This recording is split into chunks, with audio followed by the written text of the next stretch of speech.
This is the MMA Takes Podcast. With your host, Brian Petrie.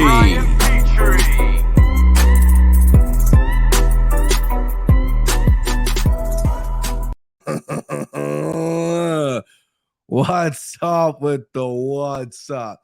Probably can tell in my voice I got a little Here's what it is, all right? I blame it on the kids, whatever. My mother, who I don't want to get into it right now because I'll start crying, is sick. She's dealing with some stuff. So I've been taking her to the doctors, the hospitals, tests, scans, blah, blah, blah, blah, blah.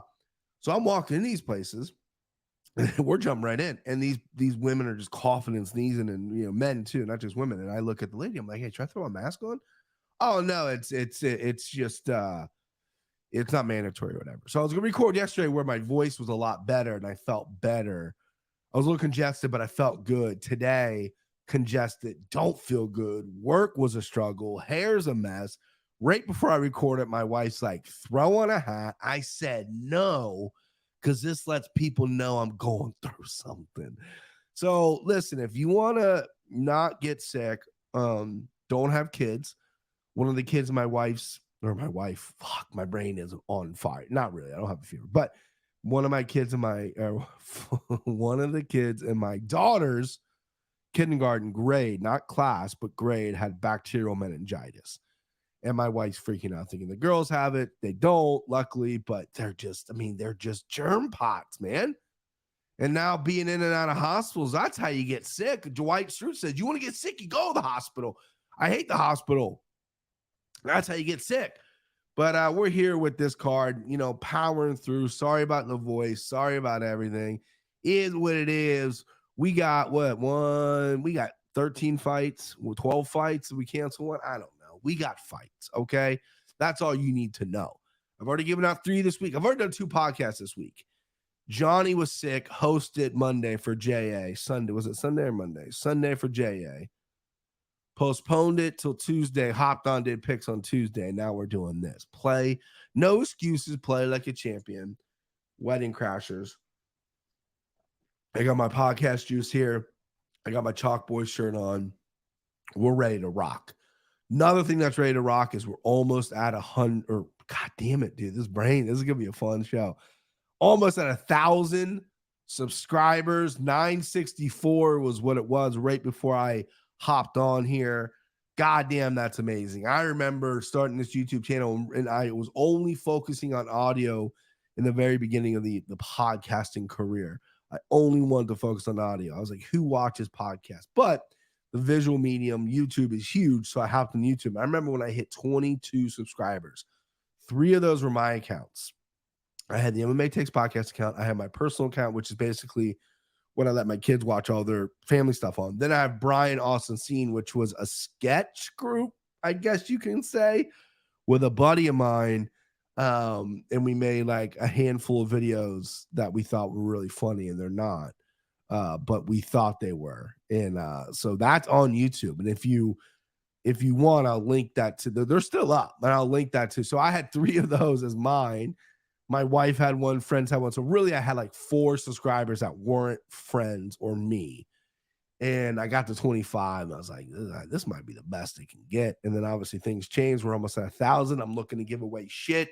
I'll give away this shirt, not the one I'm wearing, because not everyone is caked up as me. But I'll give you this shirt, Value Boys, 5 winners. And what I think I'm going to do, let's get on. And by the way, people who will comment, hey, when did the picks start? About 90 minutes in. When I get to 1,000, I'll do timestamps. Now, I know that's counterintuitive. People are like, you would already be at 1,000 if you did timestamps. That's extra work for me. I don't have anybody else helping me out. So when I get to 1,000, I promise you timestamps on all the videos. So you can fast forward to the fights you want. There's chapters, whatever. Right now, you got to put up with this bullshit. It is what it is, babe. But when I get to 1,000, I'm going to do a video, and I'm going to do what I want to do is I want to give the people who have been with me from like day one or for a while who've listened to me, I'm going to give them an opportunity to win as well, because I'm going to obviously make it randomized as well. But I'm going to do like little small trivias about me that I've obviously mentioned on the show 100 times. You get it right in the comments, you get a shirt. And then for all the new people who are supporting me, it's just going to be kind of lucky to draw with them. I still got some things to work out on that, but we're not at 1,000 yet. I don't want to count my chickens before they hatch. So we'll definitely cross that bridge when we get there. All right. So I had like a whole thing I could have went into UFC 281, which was insane. I got some complaints to make about some companies. I want to bury some companies, but I'm good to keep it short and sweet. I don't want to spend all your time. This card is okay. I like the slime ball a lot, but this card I think is just okay. I mean, coming off 281, they could have put anything out here and it wouldn't have lived up to it. 281 was nuts. And then you got we're off next week, right? Because Thanksgiving, they don't have a Saturday card. But then you dive in December, and we're December 3rd in Orlando's fire. December 10th, I'll be in the building, fire. December 10th, 17th, fire. You know what I mean? Then we enter January. January's loading up to be pretty sick as well. The fucking February card in Australia looks insane already. I'm fucking jacked. Speaking about Jack, let's get to the fights. Fight one, here we go. Natalia Silva. If you like the graphics, I made them myself. Fuck off. Teresa Blenda. Silva is minus 165. Blenda is plus 140. Blah, blah, blah, blah. So basically what it comes down to is there's a guy that DM'd me, right? And he's a nice guy. And I love critical criticism. I get a lot of shit in the comments on Anik and Florian. The one that hurt the most is when this guy's like, I think he said today or yesterday, he goes, listen, Brian's a good dude, okay? He's a good guy, but I hate him. And if he left the show, no one would notice. Those are the ones that hurt. Because it's like, oh, he's fat, he's this, he's that. That doesn't hurt me. That's like, this guy seems like a good guy, but I hate him. Get him out of there. Those are the ones that sting. They're very funny, though. But this guy emailed or DM me and said, you're too forthcoming. Don't talk about your personal life too much. And some people have also really liked that about me. And it's a balancing act. You can't please everyone. But he said it's very unprofessional when you say you're not prepared for these fights. When you say, hey, I'm coming in not prepared. You should always be prepared or something like that. I'm like, well, I'm not going to lie. I'm not going to come in here and say I watched tape on both these women for hours on end and I got a surefire winner. I openly tell you to fade me, right? My picks are free. They will always be free. Trust me when I tell you that I have gotten so many messages since I've been on the Anik and Florian show. My followers have grown. My content, this page has grown, whatever you want to say. Obviously, I'm getting more recognition or whatever being on that huge show. I've gotten so many people who are very smarter than me who want to help me out and they feel like they come from good intentions. They start charging for a Patreon. They start charging for picks. You want picks from Anik and Florian? He gives you 3 on the show for free. Come to his page and you get the whole card for $10 a month. So many people, I'm telling you guys, real deal people have messaged me offering to like help me on the business side because I fully admitted I'm not a great businessman. But that's just never going to happen for me. I'm never going to do it. You know what I mean? Maybe if I needed like a kidney and need to raise some money, maybe, but probably not because I think you can live with one kidney. Anyway, to that guy, I'm sorry, I did not study this fight all that hard. What it comes down to is Blenda very good on the ground, Silva very good on the ground as well. You got a Brazilian versus a Czech Republic woman, and it's going to be a battle of the grappling. Now, they're probably going to stand up for a little bit, but it's going to hit the ground. Now, in MMA, right, and I don't want to stereotype anybody, but when both female fighters like to fight on the ground, are you going to go with the Brazilian woman or are you going to go with the Czech Republic woman? You're going to go with the Brazilian one. Natalia Silva, she's got the UFC experience as well, minus 165. Not a bet I'm going to place. I like this fight probably by decision. It'll probably be a little close. The line's close, but I like Silva in this spot. I think she is pretty decent. I think she's a finisher. I think Blenda is good, but she hasn't really fought anybody to the level of Silva. Again, though, Czech Republic and or Brazilian padded records can come to play here. This is a fight that obviously is a pass for me. I don't see value much in anything here. Women's MMA is my Achilles heel unless you're, by the way, that was so funny. They put that together on the Anik and Florian, how wrong I miss. It's Zhang Zhong. There you go. Zhong Wei Li is her name. And I was saying Zhang Wali and Cody edited that together. That's so funny. So unless you're Zhang Wei Li, fuck, I did it. I can't get you right. So I'm going to go Silva here as we go on. Now, Fernie Garcia plus 131 versus Brady Highstand minus 155. So I got a DM from a loyal, follower. I hate it. This sounds like such a cult thing, a follower. Someone who follows me on Instagram, DM me and say, hey, Brady Highstand, he's fought bums. Look at his regional record. Have no idea how he made it to the finals of the Ultimate Fighter.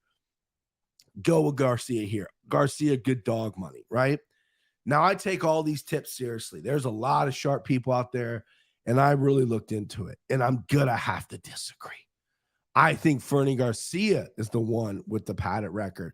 I think Brady Highstand obviously is, but look at Fernie Garcia here, okay? Beats Joshua Weems. Okay? And again, my rule here, you don't bet on anybody named Weems MMA, right? Knocks him out, overhand right to ground and pound in the Contender Series. Debuts against Jerry Newsom, decision loss, right? Okay? Split decision win over Ryan Hayes, 9-6. Split decision win over Marquis Smith, 3-4. Split decision loss over Cody Freeman, 3-2. He's got a 6-12-30 as one of his wins. This guy's fought nobody, right? Now let's go to Brady's record, right? Now Brady 5-2, Canadian, I believe. No, Washington. Why did I think he was Canadian? Spokane, Washington, almost Canada. Ricky Tercios, terrible fight form, awkward, split decision loss, right? Some exhibition, beat Vince Murdoch by knockout, which was crazy on the Ultimate Fighter. Haven't seen him since over a year and 4 months. Chad Anghangler, UFC prospect, knocked him out back in 3 weeks. 0-6, 0-4, 0-0, 0-2, 9-5 with Chad. 0-2. Okay, so I stand corrected to the gentleman who DM'd me that. I wish I could remember your name. I could pull it up. My phone's over there.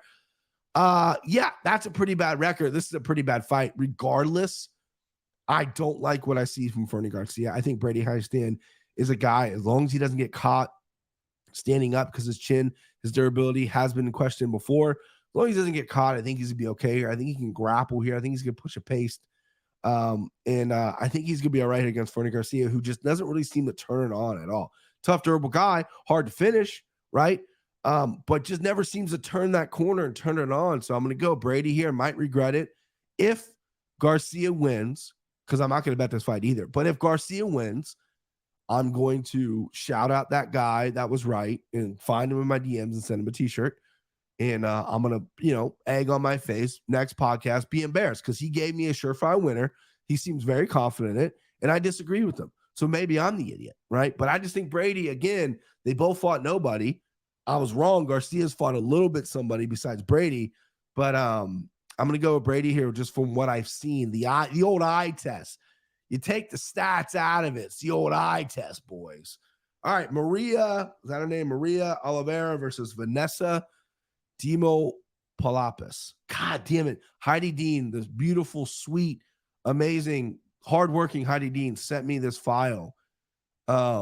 Dipolo, and I can't pronounce her fucking name. And it's not that hard. It's a Greek name. There are a ton of people in Cincinnati. We have Greek restaurants everywhere. I see Greek names all the time. I should be able to pronounce this name. I cannot. I'm a fucking bozo. My brain is mush. Anyway, Maria Oliveira versus Vanessa Demo is what I'm going to go with because I'm not going to embarrass myself any further. This is interesting here because Oliveira made her UFC debut.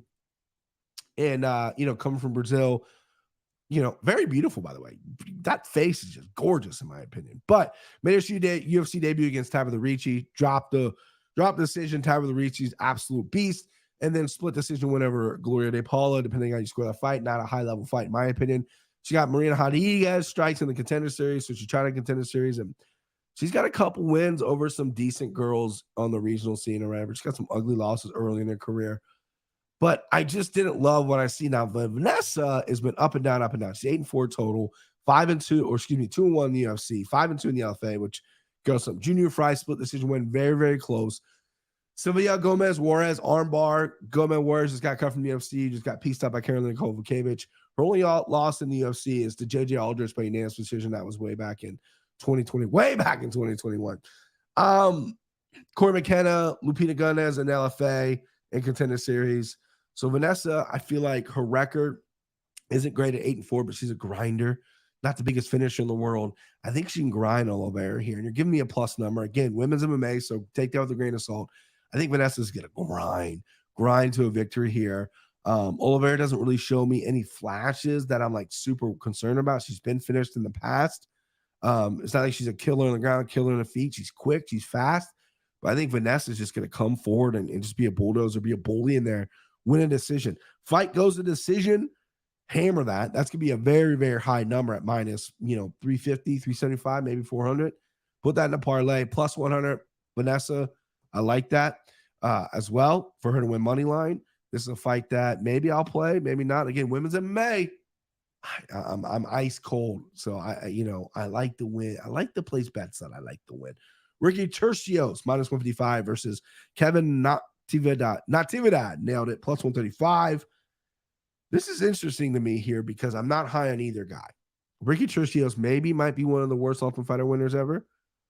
I mean, we'll have a discussion. That he might be the worst. I mean, what was that? What's that fucking one guy's name? Colton Smith. Remember that guy, the blonde hair guy on the season of is that his name? I don't have my phone's over there charging. The guy was on Roy Nelson's season. I think he won it for Colton Smith or something like that. He just got butchered when he got in the UFC. He's pretty bad too. Ricky Tercios looked really bad in his debut. Did absolutely nothing. His cardio held up, but he did nothing. Kevin Natividad is a guy that's going to come after you a little bit here. This line seems off to me. I know Natividad hasn't had this great run in the UFC. Obviously, he's 0-2. Dana Baccarat got him. He's been finished twice. Miles Johns, Dana Baccarat, both finishers. Baccarat got him in under a minute. Miles Johns got him a third round after he faded. Had some LFA success, right? A lot of KOs, but this guy's going to come after you. Ricky Tercios, the guy's proven to be pretty durable, 11-3, likes to wrestle a little bit, but that's a hobby fight, man. The Amin Zahabi fight just looked bad. Bad optics. Does not pass the eye test for your boy. Just seemed off and didn't want to be there and slow and didn't have a game plan. And he's kind of guaranteeing victory and he's better than this guy or whatever. And that's fine. And he might go out there and slow this fight down, slow Kevin Natividad down, whose cardio is questionable. And then Tercios is going to take over with his grappling and his craziness. He yells in there. He does all this wild shit. But you're giving me plus 135 for a guy that goes for it, that goes after it. I'm going to take Natividad here at the number at plus 135. This is probably a fight I'm going to play. I don't think highly of Tercios. He's an interesting guy. He's crazy. He's wild. He's a wild, crazy guy. But Natividad showed up pretty well in the LFA and then hasn't shown great in UFC, 0-2. I wish Natividad would have a better number. And if Tercios would have maybe been a little more competitive in the Zahabi fight, this would have been a giant number. And we could have got a really sweet dog price on Natividad here. But I'm going to Natividad. I think he's going to put some pace on Tercios. Might put him out. I mean, he's heavy hitter. He's got to bank 2 rounds and not get finished in that third because he will slow down that third. That's all that needs to happen. Miles Johns, minus 145 versus Vince Morales. He is plus 125. So Vince Morales is kind of the guy who I thought was good, wasn't good. I've taken him at dog money before. He's embarrassed me. Miles John is kind of a smooth and steady guy, good wrestler. Now he's finding his power. He's been caught before, so his chin's a little vulnerable. But at minus 145, I think this is a steal here. Vince Morales is a punching bag in there. I think Miles John can beat him anywhere. He can take him down if he wants to. He can stand up. Miles John's got short arms, but big power, good uppercuts. Vince Morales a little bit longer guy. Miles John's got to work his way in. I want to see Miles Johns do more than just, hey, I'm gonna box you up. I want to see him mix everything up. I think he stopped wrestling for a little bit because of cardio. Mix everything up. Get it right here. Minus 145 is a good number on Miles Johns. This guy is a solid fighter. Had a really good career before he entered the UFC at the LFA. I think he has shown bright spots of his talent. So I'm going with Miles Johns here. Fairly confident. Definite bet. Maybe he'll be in the Slimeball Parlay. Stay at the end of the show and find out. But this is a must bet for me at minus 145 for Miles John. Could he finish him? Possibly. Vince Morales has been pretty tough. Again, he gets hit a lot, though. Miles John's got big power. I don't know if I would touch a prop on this fight. I'd go money line at minus 145 because That is a sweet number on Miles Jones. All right. Jennifer Maia versus Marina Moroz. First off, boys. My team of people, which it just consists of Timbo, the Pitbull, and Christian, they alerted me when Marina Morozov fought her last time out that she's hot. I said, what? Yeah, I didn't. So then I saw some pictures of her. Yeah, she's a total babe for sure. Right. I missed that right over the old head of mine. So that's surprising. And she looked really good her last time out. She's minus 175 here of Jennifer Maia plus 150. I really liked Jennifer Maia when she fought Valentina Shevchenko. Thought she did some good things, and now she's laid some kind of duds, right? Marina Morozov is very good on the ground. She's tricky. She's got good arm bars. Jennifer Maia likes to press forward. Tough woman. That can't hurt her with strikes. And she's going to want to keep this fight to the feet. I don't know if Morozov is going to be able to get Maia down, but I think she can be able to create enough scrambles. Maia is very strong in there. This is going to be a very close fight. Minus 175 is a little high for me. I don't love Jennifer Maia right now. I don't like the way she's fighting. So I'm not going to take the dog here. I'm taking Marina Morozov, but the number is a little too high for a fight that I think is going to be very close. Now, Morozov can go out there and fucking armbar, choke her out, whatever. I wouldn't be surprised, but I'm not willing to put it in a parlay. I'm not willing to really put money down on it. This is a card where you got to pick your spots, especially last card. I hit my Slimeball Parlay, the early one, 4-1. I missed the later one because of Izzy. Then I missed the 13-1 because Izzy's. I put them all together. So that was about $1,000, 10-unit swing for me there. I could have won a lot of money. Now I'm down a little bit. The parlay saved me. I had small little other bets as well. But the first parlay saved me. This is a fight card where you got to pick your spots, because if you're down a little bit, you're taking a week off next week, get a nice little bankroll for the load up for December, pick your spots here. Or you can go the opposite way and just say, empty it all. I'm off next week. Next week might as well as a clean sweep. I'm emptying her out, and we'll see what happens. Holidays are coming up, whatever. Marina Morozov's the pick, though. Zalgiris Zumagulov. Fuck yeah. Here's your name I can pronounce. Charles Johnson. There you go. So Zalgiris plus 135, Charles Johnson minus 155. This line is troublesome to me. Zalgiris is 1-4 in the UFC. He's tough, right? He's got that stupid fucking haircut. Look at him. Look at the picture of him. Look at that goddamn haircut. Charles Johnson is a killer. He stepped up on short notice and fought a killer, right?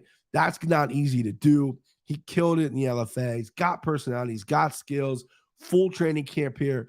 I'm not picking a guy who is 1-4 in the UFC. This is his last stand. This is Zalgiris' last stand. He's not a great grappler. He's tough, but he's not a great striker. I think Charles Johnson, if he fights smart, can win this fight anyway he wants. I think he can take him down, submit him. I don't know if he can knock him out, because with a guy with a haircut like that, you don't just knock out, right? You got to hit him in the head with a fucking baseball bat. Look at the fucking haircut. Give me Charles Johnson. Very confident in this fight as well. Another Slimeball candidate, possibly.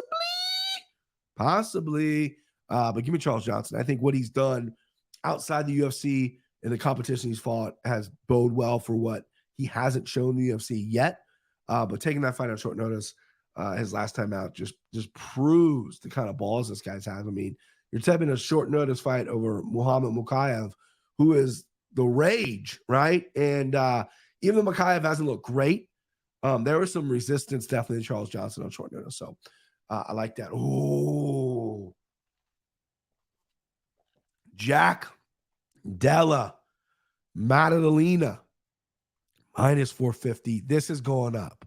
This has gone up over 500 against Danny Hot Chocolate Roberts plus 360, which means that's gone up. I got these lines yesterday when I was going to do it. I looked on DraftKings today. They have gone up. So what I need from you, the beautiful people of YouTube land, audio land, followers of the podcast, why shouldn't I load everything I have, my car, my house, everything on Jack Della Maddalena? I think this kid's special. I think he's tough. I think his boxing is good. I think obviously there's some questions we gotta be answered with the ground game. But Danny Roberts has no cardio, fades, awkward striking, has some power because he's knocked people out, but he gets knocked out. Ground game, not something I'm really super worried about. Takedowns, he's good in the clinch. I don't love his double, but I know this is minus 500 or whatever now, even though it says minus 450 on the screen. I know this is a 5-1 shot. And I cap this at 12-1. This is my mortal lock. Mortal lock, demon. This is the mortal lock of all mortal locks. I would throw anything. Now, here's my dilemma is, what am I missing?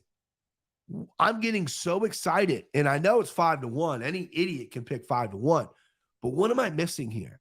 Because, this is an easy pick. Is Danny Roberts going to have anything? Is he going to do anything? I think he's getting knocked out. I'm playing knockout as well. I'm putting Della Molina in everything. He's in the Slimeball. Spoiler alert. What am I missing? Someone talk me back to reality before I lose my house. Because bet responsibly is what they say. 100%, right?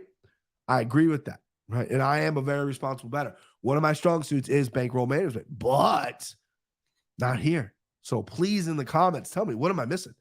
Jack Della Molina is a fucking contender. Danny Roberts is on his last legs in UFC. Got some okay wins, but I'm heavy on Jack D. Maddalena.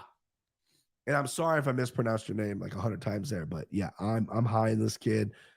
Mortal lock of the century, mortal lock of the year. Put your fucking don't, because I don't want to be responsible for that. I'm gonna put everything I own on this. Not the parlay, because he's in the parlay. I've already told you that. On him. And then the rest of I own on what my wife owns on him, my knockout. This fight I picked on Anakin Florian. Very interesting fight here. This line is moving like crazy. Mulan Salikov versus Andre Fialho. I picked Fialho because of the aggression, because of just his steadiness, right? Chin has been an issue, but Salikov, very inconsistent with his fighting stance. I don't love his hands. I think his kicks are very good. I think his hands are a little weak. He might want to try to wrestle with Fialho, which I know he's working very hard to keep this fight to the feet. I think he does have some good BJJ skills himself, but his boxing, his pressure is going to be too much for Muslim. I think Muslim is going to fade. And unless he lands a crazy wild kick, which could happen, I see Fialho just piecing him up, wearing him down, finishing him actually late in this fight. I like Fialho here at this number, minus 105. I know I'm trying to get away with it. Let me look it up what it is right now. Okay, let me look right now. Sorry for the dead air, but let me look it up right now, because this line has been a flipping and flopping, and I don't want to cheat you guys. So Fialho is minus 105 currently on DraftKings. He's my dog lock. I'm sorry. Okay, this is dog. I know it's not. It's a puppy. It's a newborn puppy play. But I like Fialho here a lot. I don't like many other dogs. I don't even think I picked one. Vanessa, Kevin Natividad. Give me fucking Andre Fialho as my dog lock. I was so wrong in the Jake Matthews fight, right? A lot of people got Jake Matthews, like there's other cappers that really read that fight. I don't think a lot of people, especially Muslim Salikov, has beaten Jake Matthews that night. That was Jake Matthews who was on fire. This is a fucking Andre Fialho who's coming out. He's coming out aggressive. He's not taking a backward step. And his boxing, his body work, his cardio is going to be the difference here. Give me Fialho with a little bit of a baby dog lock. Baby dog lock. I know some people might not like that. Chase Sherman, plus 160 versus Waldo Cortez Acosta, who just fought not too long ago, minus 190. So the Friend brothers, and they are my friends, they slid in the DMs, and both of them within 2 minutes. Don't know if it was organized or not, but they both had the same reads. Chase Sherman at plus 160. Bucket. The dogs are barking, right? A lot of dog emojis in that DM. I again disagree. I think Chase Sherman might be one of the worst heavyweights on the roster. I think Acosta is incredibly athletic. I think Sherman is durable. He's tougher than a $2 steak, that Mississippi mean. And he's obviously trying to get better. He's going to different camps and whatnot. But I think Acosta took last fight, didn't look great, right? And he's taking this fight against a guy who's not going to take him down. He's not going to worry about a takedown. He's going to go out there and he's going to throw that fucking baseball right hand. He's going to catch Sherman. And this is going to be probably a little bit of a competitive fight because I think Sherman is going to get hit about 200 times and just not go away. And Acosta's hands are going to be broken going, what the fuck? Why won't this guy go away? But I'm going Acosta here. I just think he's more athletic. He's the better fighter. I have bagged on Chase Sherman forever. I can't turn around and pick the guy. I just can't. I have morals, people. Morals. But Acosta's a play for me here. Sorry, friend brothers. Ian Cutelaba, plus 150 versus Kennedy Nzechukwu. Fuck. Dude, I was practicing this too. Kennedy Nzechukwu. Fuck. I'm just going to go Kennedy because I want to insult the guy. Minus 175. This is what we picked on Anakin for, and I picked Cutelaba. I have almost, because I can always text the group text and change my pick. I've almost done that 3 times. But I'm going to rock strong with the underdog here in Cutelaba. I think, I don't know, because Kennedy's getting a lot better. His Carl Robertson fight on the ground, he looked a lot better. Cutelaba's been submitted his last 2 times out. Don't think Kennedy's going to submit Cutelaba, but he could. I am banking on Cutelaba being a little too aggressive in that first round, getting up on the scorecards, taking Kennedy down, getting him in some bad positions, fading that third round, and then maybe squeaking out a decision here. That's what I hope. That's what I'm predicting. Plus 150 at it. I'm not going to go away from that. Main event here, Derek Lewis, hot balls, Derek Lewis, plus 165 or Sergey Spivak, minus 195. I believe it's Spivak. Let me correct myself. Sergey Spivak. So I said on the Anakin Floyd 2 years ago, this line would have been switched and doubled. Derek Lewis would have been like a minus 400. Derek Lewis was in that hot spot in his life. Spivak can't beat any of the elite guys. He gets knocked out when he fights elite guys. Walt Harris, who's not elite, but a big power. Tommy Aspinall, whatever. Spivak, though, doesn't pass the eye test to me. I keep saying that. I keep repeating myself. Sorry. But I just think he's an average guy. But he wins, and he's good at what he does. He clinches you, he takes you down, and he fucking pounds your head in. Derek Lewis is not great off his back. Believe it or not, guys, Derek Lewis is not Damian Maia off his back. He's not Frank Mir off his back as a heavyweight. This guy only can just stand up. There's no guard game for Derek Lewis. His best bet is not to get taken down, but Spivak has mastered I'm going to close the distance. I'm going to body lock you. I'm going to dump you. He's very strong in that position. He left Moldova. He's been in Vegas training with some beasts. I've heard good things about him. This is a terrible matchup for Derek Lewis. Kenny picked Spivak and was pretty adamant about it. I'm going Derek Lewis here, baby. Hello? Okay, this is Dog. This is my send him home as well. The only way Derek wins this fight is by knockout. He's not going to win a decision. This is 5 rounds. I really fucking hope it doesn't go to a decision. But Derek has surprisingly good cardio for a big guy. He conserves his energy. We haven't seen Spivak really go that low. Well, we see him go a little bit. But anyway, you have to mind your P and Qs for the entire time you're in there. It's a lot about the Izzy fight. Derek Lewis can put you out with anything. I'm so stuffed up right now. I got to go. But Derek Lewis, before I start snotting on this goddamn microphone, Derek Lewis to play. Here's a Slimeball Parlay. I really secretly love it. I love it. We won one last week. We lost the second half one, and we lost the mega one. That's okay. I won the 4-1 one. Here it is. Slimeball Parlay. Miles Johns, Jack Della Maddalena, and Charles Johnson. Plus 205. Let me repeat that for the audio listeners because it's on the screen if you're watching.